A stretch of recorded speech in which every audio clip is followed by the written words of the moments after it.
ganyan lang, makikita ka agad, tapos di pa isasara yung bag. Bakit nasa bag mo yung cellphone ko? Sabi ko, bakit mo mapupunta sa bag ko yung cellphone? Narito ang latest update sa kontrobersyal na insidente sa loob ng NAIA Airport Shuttle Bus matapos pampublikong ipahiya at direct ng akusahan ng pagnanakaw ng cellphone ang isang vlogger nang walang malinaw na ebidensya o patunay na nagdulot ng matinding trauma sa dapat sanay masayang pagkikita ng mag-iina. Nai-stress pa din ako at hindi ako makatulog kasi nagmukha akong magnanakaw sa harap ng napakaraming tao. Hanggang ngayon, naiiyak pa din ako, wala akong tulog. Kung ating matatandaan, unang napanood natin ang video ng kanyang ina para ipagtanggol ang kanyang anak, kung saan naglabas rin ito ng matinding galit sa mag-asawang walang awang na mahiya sa kanyang anak sa napakaraming tao.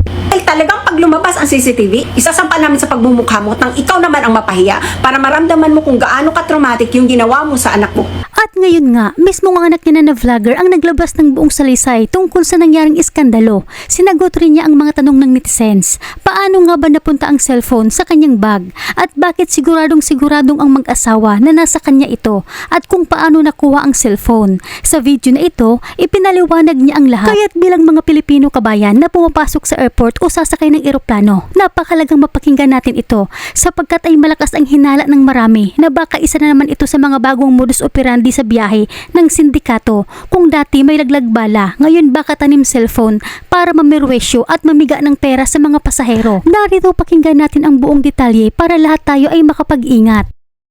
Ayan, gagawin ko tong video na to spread awareness na lang din sa ating lahat na mag-ingat kayo. Yung sandaling hindi ko lang nasara yung bag ko, ito na yung nangyari sa akin. Nasira na yung mood ko, yung mga kailangan kong gawin dahil lang dito. For context, hayaan ko na lang siya na magkwento sa inyo kasi nga hanggang ngayon, sobrang nai-stress pa din ako at hindi ako makatulog kasi nagmukha akong magnanakaw sa harap ng napakaraming tao. Ayun, siya na lang yung magkwento sa inyo ng mas detalyado. Kung napanood ninyo yung TikTok ko kahapon, about sa incident. Ito yung kabuuan na nangyari doon. Sa mga nagtatanong paano napunta yung cellphone nung ate sa bag ko na hindi ko din alam. Ano lang yung magkukwento para mas accurate yung mga details na masabi. Kasi ako, hindi ko makakwento sa inyo ng ayos kasi hanggang ngayon nanginginig ako. At grabe yung accusation na ginawa niya sa akin. So, August 16, mga 11 p.m. kasi 12 midnight ng August 17 yung flight namin from Manila to Cebu. So, mga 11, papasok namin boarding gate. Tapos ito yung oras kung makikita nyo. Kung nakikita nyo lang naman. Ikaw yung kapatid niya, carry niya na bagahe. Kahinto pa kami dyan. Ito, nakapila kami. 11:13 p.m. yan. Nag-video pa kami. Yan, video pa. Na-realize tong kapatid niya na wala niya yung boarding pass niya. Kaya ang ginawa nila, dalawa ay nagbukasan sila ng bag. Hinalap nila yung boarding pass ng kapatid niya. Halap naman nila. Ang mali lang niya, hindi niya nasara yung bag niya. So, tatlo kami dun siya, ako, tas yung kapatid niya na first time niya kasi magsasakay ng aeroplano. Kaya pinibiro niya na may mga interview, mga ganon. Ito yung bag niya. Yan, yung bag niya. Malaki kasi yan. Diba? Na boarding gate na, nakalabas na. So, pasakay na kami ng shuttle bus. Nakasakay kami ng shuttle bus, medyo punuan na, maraming tao. Isa na lang yung vacant seat. Pinaupo namin dun yung kapatid niya. Ito yung kapatid niya, paharap. Tapos, ito kaming dalawang ate, nakaharap dun sa kapatid niya. So, marami kaming katalikuran. Tapos, hawak namin yung mga maleta na yung maliliit. Kasama na to, shoulder bag na nakaganyan. So, tatawanan kami, pero yung tawanan naman namin is yung kami-kami lang, nag-uusap, normal na nagbibiruan, ganyan habang nasa biyahe. So, habang nag-uusap kami, may naririnig kami sa background namin na parang may sumisigaw, pero hindi namin siya, wala kaming pakialam nung una kasi pakialam sa mga business nila, kung ano man yun. Kaso nung palakas yung boses na, bakit nasa bag mo yung, cellphone ko? Parang ilang beses na yun, sinisigaw. Pero yung unang hindi malinaw kasi nag-uusap-usap kami. Nung lumakas na talaga, napalingon kami. Napalingon na Ako muna yung napalingon. Kasi ang ingay, eto yung spacing namin. Ito yung couple kasi sila. Tapos sa likod ko may dalawang lalaki. Tapos may isang ate dito. Tapos nandito kami sa pinaka-side. Ngayon, doon ako nakatingin sa mga kasama ko. Siyempre, ba't ako titingin sa kanya? Ngayon. So, ang nangyari, ang ingay ni ate. Ang ingay. Na para bang, sabi ko, ay baka may kaaway to sa ate. Hindi ko pinapansin. Ngayon, so, lumalakas yung boses niya. Ano sabi niya?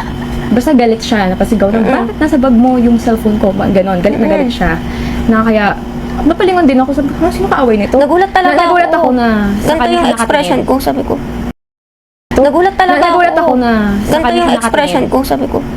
Bakit mo mapupunta sa bag ko yung cellphone mo? Sa bag mo nakuha sa'yo nakuha daw sa kanya. Tapos yung dalawang lalaki na pagitan namin sa bag yung couple, kiniklaim din nila na nakuha nga raw sa phone. Na hindi namin nakita kung paano napunta sa bag niya at kung paano rin nila nakuha, hindi namin naramdaman. Ang sabi nila, tinatawagan daw nila, nagre-ring daw nearby at hinanap nila yung sound, tapos yun nga, pagka nakita daw nila dito, yung lock screen daw kasi, kumbaga parang sa likod ata, di ba? Parang dinay mo pa nung kuya yan, parang nakita nila, pero sa likod Yan, ganyan. Parang Kasi nakaganyan nakita daw niya yung Ganyan, lock screen. tapos natunog nga raw. Tapos syempre, since nakita na nga daw nila, yung first response daw na is kinuha nila.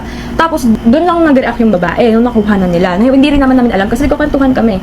Tapos yun nga, syempre sumagot kami kasi nga, wala naman talaga kaming, lalo na siya, wala naman talaga siyang alam. Ako, wala kaming sumagot kaalam-alam. talaga ako kasi pag nanahimik ka dun, ang mangyayari nun, parang inaano mo parang tahimik ka, sige, parang kiniklaim mo na kinuha mo kasi guilty ka. Ngayon sabi ko, bakit mo mapupunta sa bag ko yung cellphone nyo? Ako hindi ako pala ganun talaga. Sa parang, naano na lang ako kasi sobrang daming tao nakatingin sa akin na parang, uy, magnanakaw, ganun. Also, syempre, lalo ngayon, maraming incident sa airport, yung mga nang planted items sa bag nung, kahit di naman talaga sa kanila, di ba, tanimbala or droga.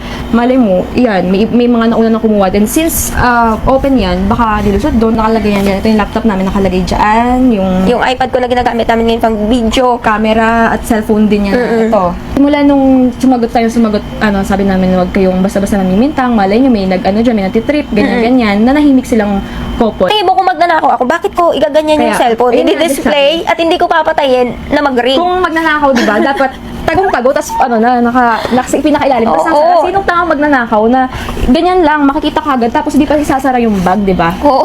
Ganyan na-explain namin doon sa couple na yun. Pero yun nga, nung pagbaba, parang nagmamadali sila, nauna sila, umakit ng airplane. Tapos yung paakit na nga, kinausap namin yung staff ng SEDPAC. So, nag-ask kami kung paano, nag-request kami kung may CCTV ba sa shuttle bus, kasi yun nga na akusahan siya na nagnakaw. Gusto namin magkalinawan kung paano nangyari yun. Baka mamaya may modus to, kasi hindi naman biro yung nangyari sa kanya, basta-basta ganon, di ba? Kaya ang sabi ng SEDPAC is, nireport naman daw nila sa RS nila, tapos since ayaw din naman namin mag-cause ng delay sa ibang mga pasahero, sabi na lang namin is, since nakausap kami ng RS, magre-request kami ng CCTV, tapos parang i-handle na lang pagkalandang Oo, sa sa Cebu. Cebu. Tapos yun naman, sabi naman nila, pagbaba, lumapit lang daw sa mga help desk doon is since na heads up naman na daw about doon sa incident nga. Iko-comfort namin daw yung couple, is sa amin na daw yun, at pati yung pagreklamo sa kanila. Kaya yung nung pag-land nga namin sa Cebu is inantay namin sila makababa. Nauna kasi kami bumaba kasi mas harap yung seat namin. Inantay namin sila, in-approach namin sila na maayos, na sinabi namin, Sir, gusto po namin kayong makausap tungkol sa nangyari kanina. Tapos yun, asking na paano nila nasabi, anong nila, basahan nila. Tapos yun nga, in-explain nila na, kasi ma'am, Dinedemo niya pa kung paano. Basta parang ini-insist talaga nila. Nasa bag ko talaga nakuha yung phone. So, yun nga, parang sabi nga nila, kasi nga ma'am, nakita nga po sa bag nyo. Sabi ko, paano, saan po ba nawala yung phone niya? Sabi, pagsakay namin ng bus, nasa amin pa, sabi nilang ganon. Bigla na lang daw nawala. And then, nung tiyatawagan nga, eto, parang hindi na naman na ganyan. Isipin nyo ha, napakabilis ng mga pangyayari dun sa bus na parang kailangan ko pa ng extra effort kasi malayo siya Kung dudukutin ko yung cellphone niya, kailangan ko pang gumano. Na-explain nga namin sa kanya, ma'am, kasi maraming pwedeng posibilidad kung paano nag-end up tong phone nyo sa bag niya nang di rin niya alam. Kasi maraming nga yung mga ganyan modus-modus, di ba? Tapos, sabi namin, bakit kayong magnanakaw? May sarili po kaming pera, hindi naman sa pagmamayabang. May sarili kayong mga gadgets. Ito pa nga po, punong-puno ng gadgets yung bag namin. Ba't naman po namin kukunin yung phone nyo? Tapos parang, kasi nga parang in-explain niya na yung reaction niya, ganun, kasi nga nanakawan siya. Sabi ko, okay, sige, naiintindihan naman yun. Pero yung bang magpakumbaba sila, ay sige, sorry kung ginawa pa talaga kayo, parang sabay nating i-review mga CCTV. Parang walang ganun. Kaya sabi ko, ganito na lang po. Sige, pumunta po tayo doon since mag-file po kami ng report at para makahingi din po ng copy ng CCTV. Parang na-trigger sila, parang, sige. Parang ganun yung dating. Sabi ko, sige po, tara po sa So, pagdating doon, paglabas namin, medyo ang hirap din ha. Pumunta ako sa help desk ng PNP, walang tao. Kaya napadpad ako doon sa parang ng SEDPAC. Doon, tinulungan nila ako mahanap yung sa PNP. Tapos tinawag naman nila, may lumapit naman na police. Tapos, yun nga, nag-explain sila. Tapos parang yung couple, yung babae, na parang kami na nga itong nanakawan. Hindi, ganito muna yung nangyari nun. May lumapit sa amin na police. Tapos, parang sabi ng police, ay, maliit lang to. Parang ganun sabi ng police, maliit lang to. Baka pwedeng pag-usapan. Sabi namin, ay hindi po kasi basta-basta yung pagbintang na nangyari at napahiya po yung tao. Ganon yung sabi namin. Parang sabi ng couple, okay naman na daw sila, kaya daw nila i-let go na sa kanila yung cellphone. Sabi ko, ay nabalik naman daw sa kanila yung phone. Sabi na ko, yung phone nyo na ibalik. Pero yung pagpapahiya nyo dun sa tao na nakasakama ko, mababalik nyo ba? Tapos parang nagagalit pa si ate girl na kami na nga itong nanakawan. Tapos matawa siya. Kayo pa magre-report. So parang ini-insist pa rin nila na kayo na nga itong nanguha kayo pa may balak na mag-report. Ganon. Tapos, hindi ang haba ng usapan, ilang mga pulis yung pumunta sa amin. Imagine, naglan kami, mga 1. Ang tagal ng usapan na yun, kung sino-sino ang pulis na yung dumating doon. Kasi nga, try na kung pwede usapan. Pero kasi wala kami nakikita na any, kumbaga parang walang pagpapakubaba sa kabilang side. Na, sige po, tsaka kung nanakawan kayo, diba? Kayo dapat yung first na mag-initiate ng mag-request ng CCTV, hindi yung kami pa. Gets mo, parang ayaw pa, nagganto pa nga ng ate na parang, hindi man ito exact words ha, parang sabi niya, do you know how long it takes na mag-request na doon CCTV? Sabi niya, I'm a manager. Ang sinagot ko na mag-aantay kami, antayin namin kahit gano'ng katagal. Ganon yung ano niya. Tapos umiira pa siya. Kaya, ayun, ako yung, nag-speak up na lang din for her kasi nga, hindi talaga to sanay. Traumatized talaga ako. Hindi talaga to sanay. Naiiyak na ako kasi nga, grabe yung pamamahiya. Parang sabi ko, yung mga tao tumitingin sa akin, hanggang naiiyak pa din ako, wala akong tulog. At sabi namin na kung makakahingi naman CCTV at mapatunayan na wala talagang kinalaman, mahingi na lang sila ng sorry. Ang sabi, bakit kayo magsasorry? Parang ganon. Yung response nila, di ba? Pinupush ko, sabi ko na lang, Kaya, ate, pag po napatunayan na wala akong kasalanan, hindi ko talaga kinuha yung cellphone mo, baka naman po pwede kayo humingi ng sorry. Wala! Taas na si ate. Sabi niya, sayang yung 5 days ko. na parang sila Parang kasalanan ko yung ano. Sabi niya, sayang yung 5 days vacation. Kakauwi ko lang ng Pinas. Basta yung aurahan niya. Sige, manager ka ate. Okay? Yung parang aura na sayang nga ang vacation niya sa Pinas. Yung bagong kakauwi ng Pinas na parang ang taas ng tingin sa sarili. Naku, nang gigigil talaga ako. Hindi ko pinairal. Alam niyo kung pinairal ko yung pagiging vlogger ko, binidyohan ko siya. Kung gusto ko ng iskandalo, kung gusto ko ng trending, kung gusto ko ng for the views, binidyohan ko talaga si ate. Kasi hindi. Nirespeto ko yung pagiging tao na baka na, oo, reaction ni ate yun. Na, oo, nanakawan siya. Kahit ako napahiya ako doon. Sabi, ang inaantay ko lang, ate, mag-sorry ka naman. Pakisabihin mo naman sa mga tao dito na, pasensya na.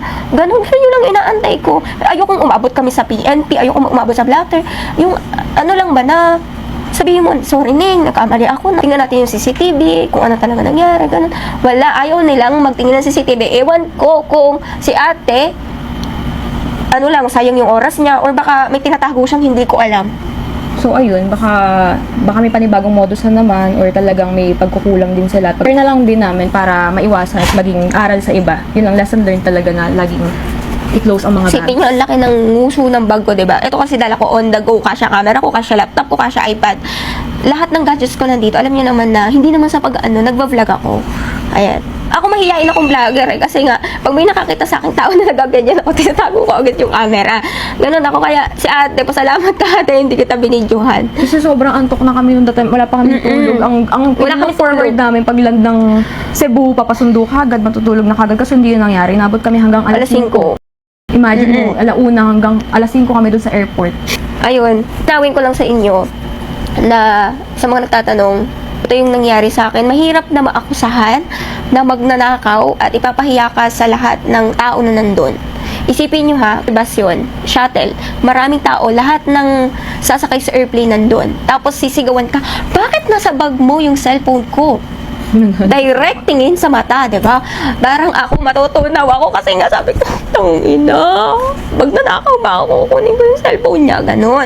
Na maiiyak na ako kasi nga, hindi ako sanay sa ganun eh, makikipag-away. Kasi, kaya nga di ako, umaano dito sa social media kung ano man yung mga gulo-gulo. Kasi nga, ayoko ng ganun, yung maggaganito, magsasalita, mag-explain ng sarili ko. Pero ngayon, kailangan kasi for awareness na din sa mga tao.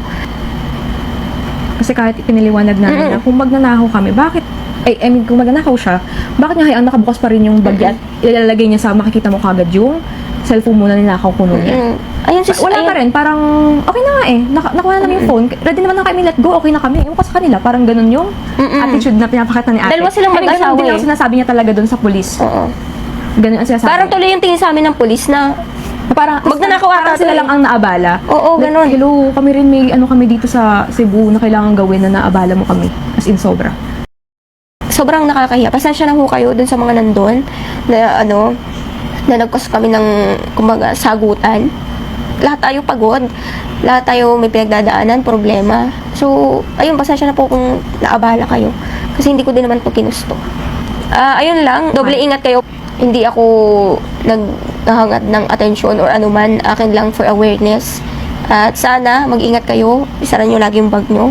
Huwag yung hayaan nakabukas kasi pwedeng ilagay dyan kahit pwedeng singitan yung bag nyo. Mali ko lang talaga na hindi ko siya saglit lang talaga yung pangyayari. Ang bilis. Ayun lang. At matutulog muna kasi sobrang, tingnan nyo, sabog ako. Sabog yung mukha ko. Kaya sa ating mga kababayan, lalo na sa mga patuloy na naglalakbay, sumasakay man kayo ng eroplano, bus o kahit anong pampublikong sasakyan, dublihin po natin ang ating pag-iingat. Iba na po ang panahon ngayon at napakarami ng mapagsamantalang tao sa paligid na nag-aabang lang ng pagkakataon. Laging isara ang inyong mga bag at huwag na huwag iiwan ang inyong mga gamit ng walang bantay at huwag magpakampante kahit saan man kayo magpunta. Kayong mga kababayan, ano ang saloobin nyo sa insidenteng ito? Naniniwala ba kayong bagong modus ito? I-komento ang inyong saloobin sa ibaba. Maraming salamat.